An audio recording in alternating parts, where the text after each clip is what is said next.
بما اني حسيت بقى ان وصفات السمك والجمبري والكابوريا بتوعي وحشوكم، وبقالنا فترة طويلة ما نزلناش اي وصفات سمك على الصفحة، فقلت بقى النهاردة يا بنتي يا مروة انزل لهم بقى طريقة الكابوريا والجمبري القمر ده.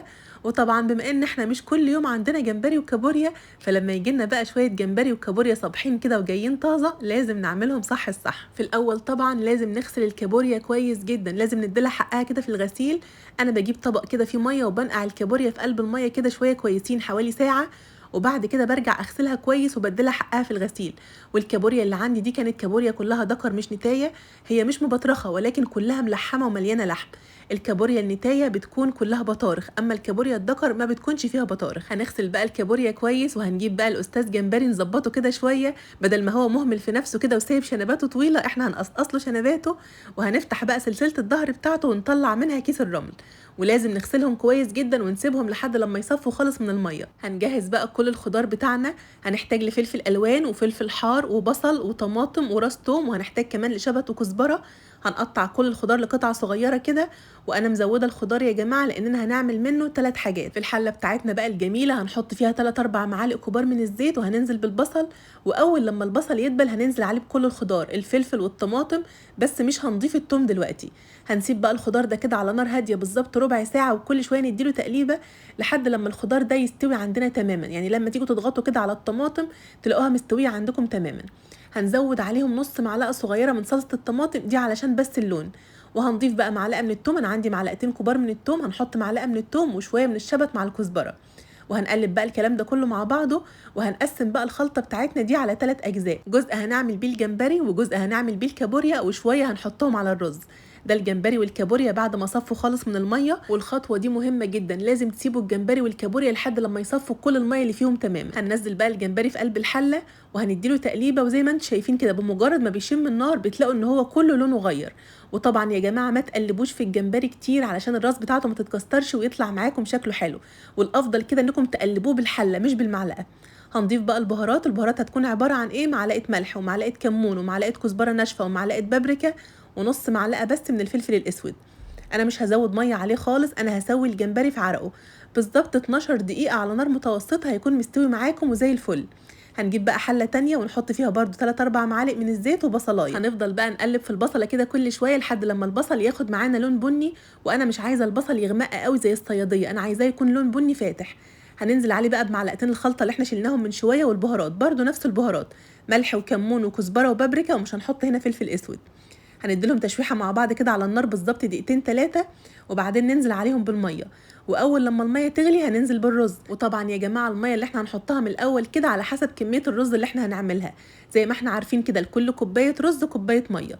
وهنقلب وهنغطي بقى على الرز لحد لما يتشرب، وبعد كده هنفتح عليه ونديله تقليبه، وهنرجع بقى نغطي عليه تاني ونسيبه بقى على نار هاديه كده لحد لما يتردد بالظبط 10 دقايق. هنا كده الجمبري بعد ما عدى عليه بالظبط 12 دقيقه كان مستوي تماما. دوقوا بقى كده وظبطوا الملح بتاعكم، وكده الجمبري جاهز على التقديم، مستوي في عرقه من غير ولا نقطه ميه، بجد يا جماعه رهيب. وعايزه اقول لكم ان دول احلى واجمل شويه جمبري هتاكلوهم في حياتكم. اخدت بقى طبعا شويه جمبري كده علشان التقديم، والشويه الباقيين في الحله دول هنعمل منهم شوربه. بس الاول كده هنسوي الكابوريا بنفس الطريقه اللي احنا عملنا بيها الجمبري، حله كده فيها معلقتين 3 من الزيت، وهننزل بشويه من الخلطه، وعليهم بقى معلقه توم كمان لان الكابوريا بتحب التوم يكون زياده شويه. هنرص بقى الكابوريا زي ما انتم شايفين كده، وهننزل عليها بنفس البهارات ملح وكمون وكزبره وبابريكا، وهنديلهم تقليبه، وهنغطي برده ونسيبها كده على نار هاديه بالظبط من 10 ل 12 دقيقه زي الجمبري بالظبط. هلاقي بقى حد هيقول لي انت ليه ما سويتيش الجمبري والكابوريا مع بعض في نفس الحله، انت عاملاهم بنفس الطريقه. لان تقليب الكابوريا يا جماعه بصراحه دمه تقيل وبتكسر الجمبري، وبتطلع بقى الراس في ناحيه والجمبريه في ناحيه، وبيطلع الجمبري شكله مش حلو، فانا بحب اسوي كل حاجه فيهم لوحدها. هنجيب بقى طاسه ونحط فيها معلقه زبده كبيره ومعلقتين زيت، وهننزل بباقي كميه التوم اللي عندنا. التوم انا مش عايزاه يلون خالص، اول لما نشم ريحه التوم هنضيف عليه معلقتين كبار من الدقيق، وكاننا بنعمل بشاميل بالظبط. وهننزل عليهم بقى ب3 كوبايات من اللبن، وانا مستخدمه يا جماعه لبن فلاحي كامل الدسم وما شاء الله مليان قشطه، فمش هحط كريمه ولا اي حاجه. لو اللبن عندكم فلاحي وفي قلبه قشطه كويسه ما تحطوش كريمه، لو هتستخدموا لبن معلب حطوا معاه كمان معلقتين 3 من الكريمه. هنقلبهم مع بعض كويس لحد لما القوام يتقل، وهنضيف عليهم بقى شويه كزبره مع شبت، وهننزل بقى بالكلام القمر ده كله فوق الجمبري. هنديلهم تقليبتين وهنسيبهم على النار بالظبط كده غلوتين.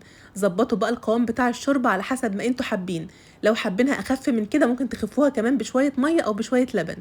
وهنا كده خلاص الكابوريا بقت جاهزه بالظبط على النار من 12 ل 15 دقيقه، ما بتاخدش وقت اكتر من كده. وبجد والله يا جماعه ومن غير مبالغه عايزه اقول لكم ان انتوا لو جربتوا تعملوا الجمبري والكابوريا بنفس الطريقه بتاعتي دي مستحيل انكم تعملوها باي طريقه تانية خالص. لان بقى يا جماعه الجمبري والكابوريا لما بيستووا في عرقهم كده من غير ما نزود عليهم ميه بيكونوا متشربين كويس جدا من البهارات والخضار والخلطه اللي احنا عملناها، وبيكون طعمهم كده مسكر وخطير. انا بقى يا جماعه ما بحبش اضيف ليمون اثناء الطبخ، انا بحب اضيف الليمون كده وقت التقديم على طول. ان شاء الله بقى تجربوا انكم تعملوهم بالطريقه بتاعتي، وانا متاكده ان انتوا هتعتمدوا الطريقه دي. وحد يا جماعه كده يشوف لنا الاستاذه امينه شلبايه تقول لنا طريقه اتيكيت اكل الكابوريا ازاي، لان في لغوصه جامده بتحصل هنا. وبس كده خلاص خلصنا، والفيديو بتاعنا النهارده خلص. يا رب الفيديو يكون عجبكم، وما تنسوش يا جماعه لو الفيديو عجبكم تعملوا ايه، تعملوا لايك وشير للفيديو. وبالف هنا مقدما، واشوفكم على خير بقى في الفيديو اللي جاي. مع السلامه.